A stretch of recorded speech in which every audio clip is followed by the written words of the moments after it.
The tyranny of a prince in an oligarchy is not so dangerous to the public welfare as the apathy of a citizen in a democracy. Nothing ever happens without cause. Historically speaking, we can always tie some event to cultural or societal pressures, pushing humanity ever closer to an inevitable outcome. Hindsight definitely is 2020. However, foresight is almost assuredly blind. It's easy to analyze the past because it's unchanging. It's static and stationary. It will always be what it was, and in at least recent history, we have an unlimited amount of evidence to pull from to figure out every single contributive factor to these historical events. We do not have that luxury in the present. The future has a seemingly unlimited number of potential outcomes, all of which are competing for the reasons behind where we will end up. In our current political climate, there seems to be a pervasive sentiment among the general public that our electoral process and our current democratic republic is only a farce, that our politics is deterministic, based entirely on factors outside of our control. This is not a one-sided issue, as the factors that determine this political future aren't agreed upon. The right has invented the boogeyman of the deep state, an all-controlling secretive elite that is in cahoots with insert whatever is the most hated minority group here, to prevent America from ever being great again. The left has a very similar mechanism, however, their version of the deep state is a corporatist culture birthed out of capitalism that uses its wealth to disparage minorities, to prevent social progress, and to stunt any scientific growth that would threaten their totalitarian control over the markets. While I personally believe that one of these views is definitely closer to the truth, albeit still extremely flawed, the damage that these views do to a fundamental value of our democracy cannot be overstated. We need to address this. I'm tired of listening to the Anita Bryans twist the language of the Bible to fit their own distorted outlook. I'm even more tired of the religious leaders of this nation who know it and remain silent. I'm tired of their silence. The real danger of buying into these mindsets of political apathy is that this is the real way that these people in power control others in a democracy. Our system of government gives us so much power that our ancestors living under feudalism probably wouldn't even be able to comprehend it.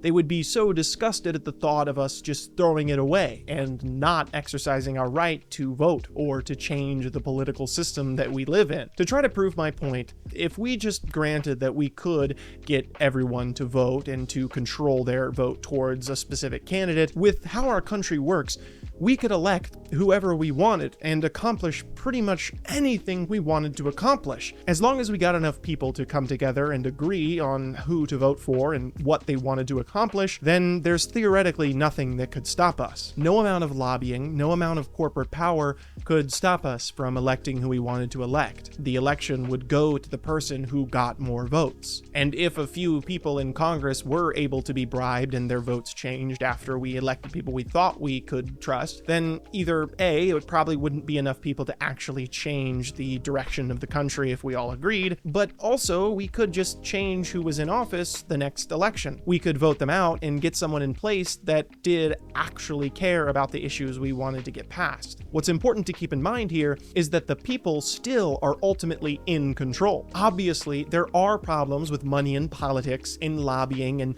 all of that sort of thing. I'm not denying that that's a real issue. But what I'm trying to point out is that the political apathy in our country, the inability to get people to come together on an issue and actually push for change electorally, is a much more substantive problem in our electoral process than any amount of money or influence. Those things can be fixed with our current system, if we only had the will to actually fix them. The truth is, a major problem to getting things accomplished and actually solving these issues is the sheer lack of people who actually come out and vote. In Trump's massive mandate victory in 2024, Kamala Harris got 75 million votes. Donald Trump got 77 million votes. For the people who didn't vote that were actually eligible to, that totaled 89 million people. close to 90 million. That's 36% of all possible eligible votes. That's a lot of people. Mobilizing that group of people would eclipse any influence that the bourgeoisie in America actually has over our politics. But getting people to cave in to the idea that their vote doesn't matter, that nothing ever happens, that they don't have to care, that they can just be apathetic towards politics in general, that it's not cool, that is so invaluable to those people who are trying to change our politics disproportionately, to the people who actively are fighting against the best interests of the public. They want us to stay home and not vote and not care. That's one less person that they have to actually spend money on to influence their vote and try to change their opinion or to get them to vote for their specific candidate. Imagine a world where 95% of the public just didn't care enough to vote, that they thought it was pointless.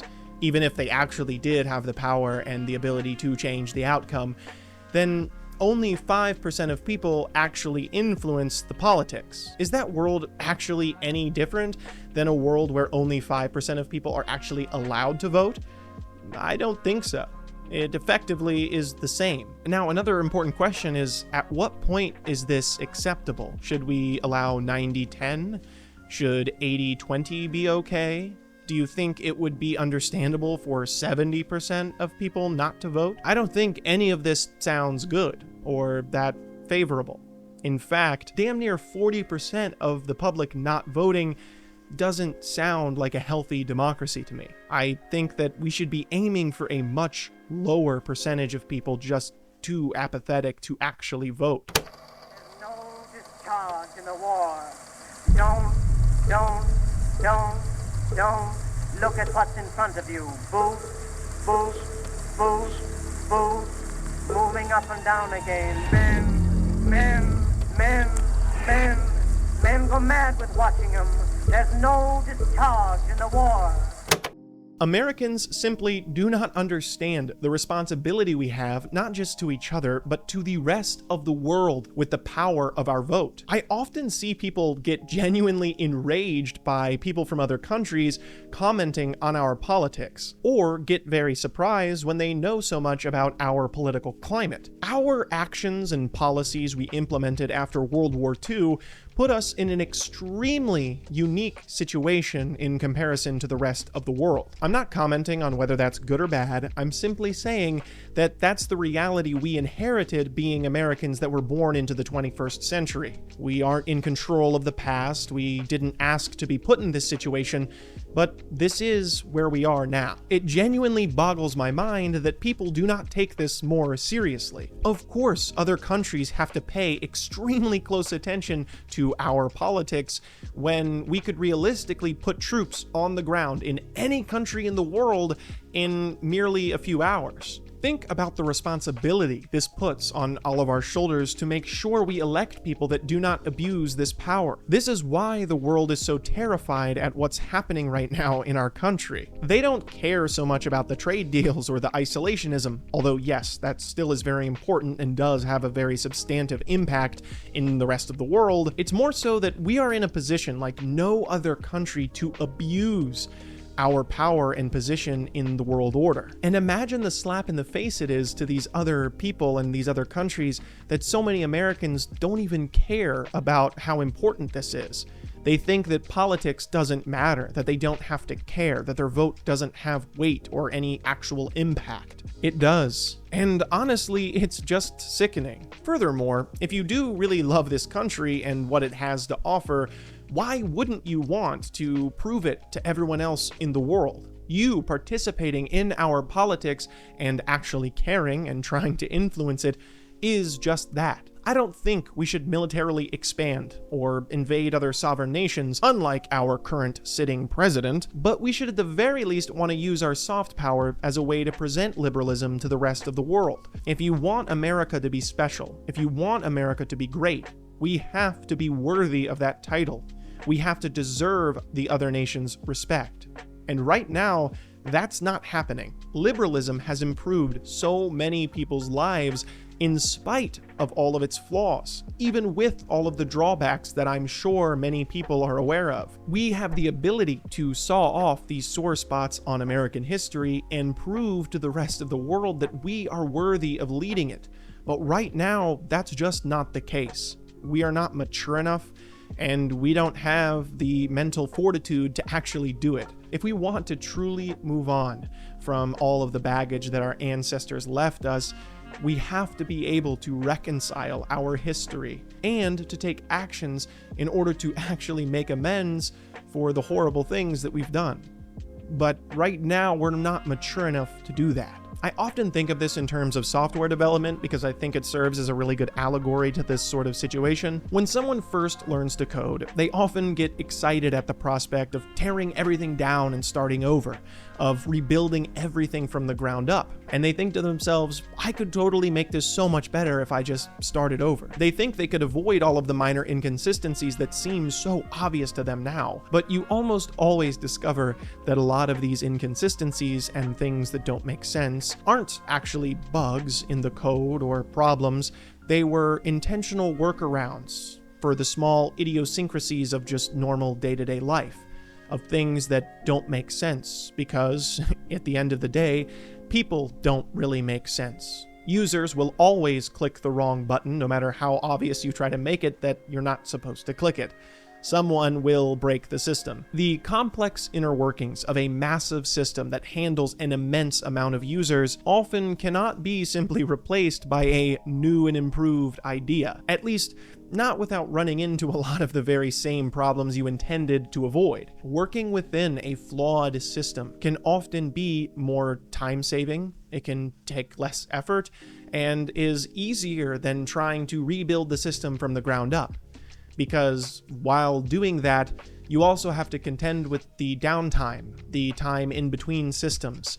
You bite off more than you can chew, and oftentimes you end up breaking a lot of things that can't be fixed. People are angry because things that were in the old system can't be replicated in the new one, and people are angry. The way I see this applying to our political system is that both the right and the left want to completely tear down our system and start again. The right hates the bureaucracy, and they don't like the fact that there's so much money in politics and they don't solve things quickly, and that people are in the way oftentimes of what they view as the best version of America. They don't like that the left pushes for all of these woke ideas, and they think that if they could just take control of the government and get someone who really understands in there, they could fix everything. And what that leads to is what we've seen time and time again with authoritarian dictators. And the left also doesn't like the fact that change is so slow, that people are without rights for so long, that people have to fight so hard, and it takes so long to actually get their rights enshrined into law, to actually pass things to improve people's lives, to raise people's wages, to create better quality of life. They want someone to just go in there and fix everything and push past all of the rules and regulations that also ends up with being an authoritarian dictator. You have to accept that at the end of the day, when you make all of your changes and you get your perfect society and your revolution and you fix everything, that eventually there are going to be a group of people sitting around a table that have to decide how to move forward, how to best set up a government to include everyone's ideas, to try to get the best for the most amount of people. And I can almost guarantee that that conversation will end with some form of liberalism, some form of representation, of democracy. That's just kind of how things work. And so, my fellow Americans, ask not what your country can do for you. Ask what you can do for your country. Ask not what America will do for you, but what together we can do for the freedom of man. But still, I understand that some of you might not be convinced by our responsibility to other nations. So allow me to explore another facet of this apathy epidemic that really puts this whole conversation to rest. It's pretty well known that most people typically only vote once every 4 years in the federal elections, and then maybe some of those people vote every 2 years in the midterm elections, but it's extremely rare that people keep up to date in their local elections. in anything that isn't the Senate or the House race and the president. This is confusing to me because these local elections are exactly where you have much more control over the actual day-to-day impact of politics. People often complain that it doesn't actually matter what side wins, that their lives will pretty much be the same regardless, and that's kind of true. I can see where people get that. But the local elections is where that actually matters, is where people actually should care about the outcome of the election. A lot of the reason people feel this apathy towards federal politics and towards the presidential election is because they aren't participating in the elections that actually have control over their day-to-day lives. Of course, the federal government doesn't actually change that much about your local soup kitchen or the ordinances of your zoning laws in your city or the school districts or how things are zoned. It just doesn't control that. Your day-to-day life will not change most of the time with federal politics. The truth is, we live in a federalist form of government, meaning there is separation of powers between your federal and local and state governments. They all control different areas of your life. In America, we give typically more power to the states to control people's lives over that of the federal government. We try not to get them involved as much as we possibly can. I'm sure you've heard of people fighting over states' rights, and the reason why people fight so hard for this is specifically because they do have more control over your day-to-day lives. If you don't like the marijuana policy at where you live right now, that fight is most likely going to get a much better result at the local level. Trying to get a federal politician to push for that is going to be a much longer process, require more conversations, and just generally not be as successful as if you were to fight for it at the state level. It would be much easier to pass it locally than it would be to try to push for that in the federal government. And by doing this, trying to get it passed in your state government, then it signals to the federal government that maybe this is an issue worth pursuing federally. If enough states make laws on it, then it may require the federal government to step in. Historically, that's how we've made decisions like this. And what a lot of people don't realize is that if you get involved in politics in your local area, with your local government, around your city, you likely have a lot of influence and might be actually able to get things done. Now, granted, the state does have a lot more authority over the local government than the federal government does over the states. So it's likely that if the state already has laws about this, it's unlikely to change much at the local level. But if your state doesn't have laws already in place, then you do stand a good chance of getting something done and actually changing policies in your area. And I'm simply saying that more and more, we've got to begin to ask questions about the whole society. We are called upon to help the discouraged beggars in life's marketplace. But one day we must come to see that an edifice which produces beggars needs restructuring. It means that questions must be raised.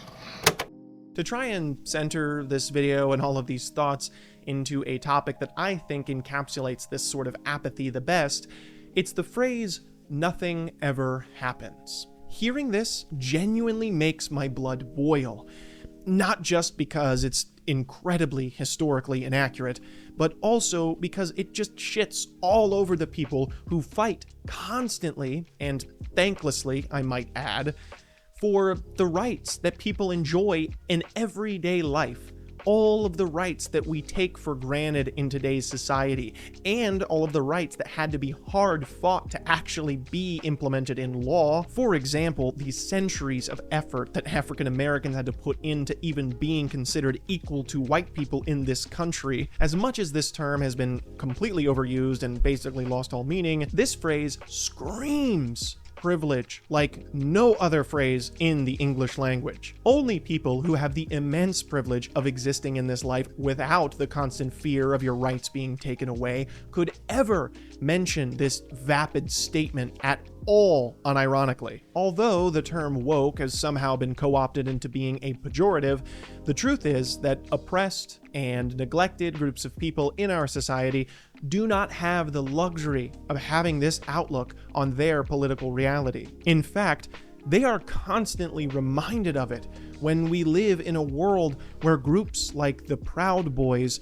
are getting hand-picked pardons from the President of the United States. These people are white supremacists. Of course, Janice can say nothing ever happens to her white friends at the PTA meeting in Mercer County, Ohio. But how silly would it be for a trans person to utter the phrase right before the election? It's very clear that things happening politically have a preference towards people of color, for people that don't look like me. So how on earth could I sit here and not be disgusted by the phrase, nothing ever happens? The scariest realization of all of this is that by the time the people that look like me genuinely are concerned about their rights being taken away, about the things that are going on and the things that are happening, it'll likely already be too late. They will have taken us for fools, and we will have been played. And then we have the audacity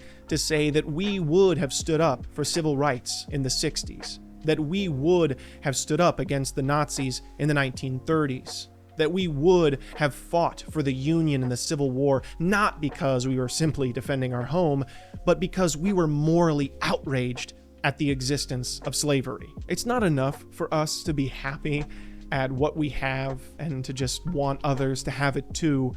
We have to be outraged at what we do have that others don't, and to be willing to fight in order to actually fix it. The prime crew now departing from their crew quarters. 10, 9, ignition sequence start. It's one small step for man, one giant leap for mankind. Trying to bring this all back to what I opened the video with, political apathy destroys the very privilege you have of not being able to notice who the president is. Immanuel Kant, a name that you've probably heard before if you have even a basic understanding of philosophy or have researched it at all, came up with an idea called the categorical imperative. This is a universal moral law that dictates actions based on duty rather than personal desire or consequence. Whether or not you agree with this philosophy, you can look up deontology if you want to do more research, it gives us a very useful tool in determining the practicability of a universally applied moral framework. The universalizability of a principle is a key factor in determining whether or not this should be applied to everyone and if it can stand on its own. What exactly does this mean? I gave you a small taste of it earlier, but let's imagine a world where everyone was politically apathetic, that no one thought our vote could change anything, or that we had any power whatsoever in our democracy. In such a world, we would have basically no ability to change what the laws are currently. We would be locked in to whatever our ancestors gave to us. We would be living in a very weird historical authoritarianism where our ancestors and what happened in the past were dictating everything to do with our laws. And any new technology or new things that came about that required us to rethink some of these laws or make new laws couldn't be applied. We would be living in a chaotic mix of archaic, outdated laws and a lawless frontier of technological advancements we had no control over. But all of this is assuming that our government is able to function at all. Given that no one will be voting, then we won't have any elected representatives. We won't have any presidents. And by extension, they won't be able to appoint the people who normally get appointed by our elected representatives.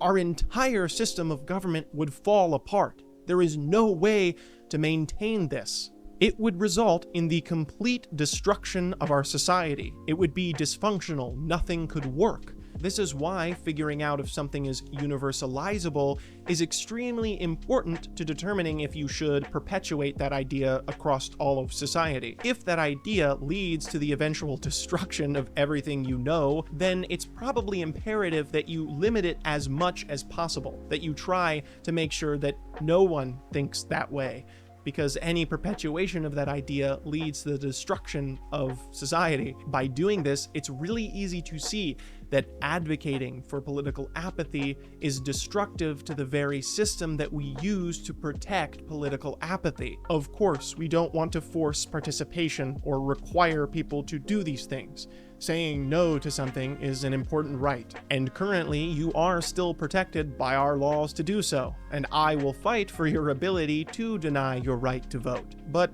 I think it's very clear from everything we've talked about in this video that we should advocate to get as many people involved in this process as are capable of doing so. That we should try to get everyone in our society to actively participate, to go and vote, not just for the president, but for the senators, and for your local elections, and for your state governments, and your state seats that are up for election, special issues.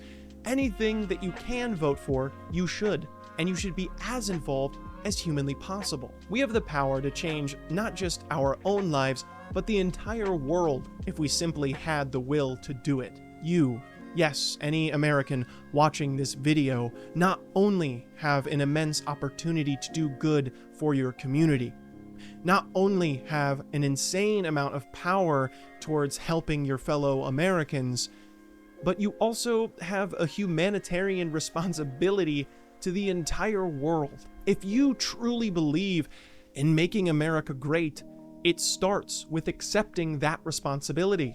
As always, thank you for your time. If you've made it all the way through, I would greatly appreciate it if you could like the video and subscribe to my channel. I really want to try and build a community that's not just another political content slop farm, but actually has real impacts in electoral politics. I want to be able to organize events and get people to do things in the real world, to build communities and coalitions that can get things done in American politics. While the internet may be an overall negative influence on the aggregate, I believe that it has the capability of uniting people and creating achievements that would never have been actualized outside of using the internet. I'll have some links in the description that you can use to support my content, which I will be greatly appreciative if you do, but you'll also find a link to my Discord server, where I'm hoping to build a community where we actually may be able to get things done. In the future, I want to host events and do things in that Discord server with my community to hopefully change things for the better, whether that's just canvassing or getting people involved in their local politics or sending reminders to vote, whatever it is, I'm hoping to sort of push people in that direction. But right now, considering my channel's very small and there's very few people in this Discord server, it's mainly just a place to have good conversations and to explore new ideas and to challenge your beliefs. With all of that said, I just want to again take the time to thank you for your view and for giving me your time in watching this video, and considering you clicked on a political video and watched the whole thing through, I want to thank you for everything you're probably already doing. Toodles!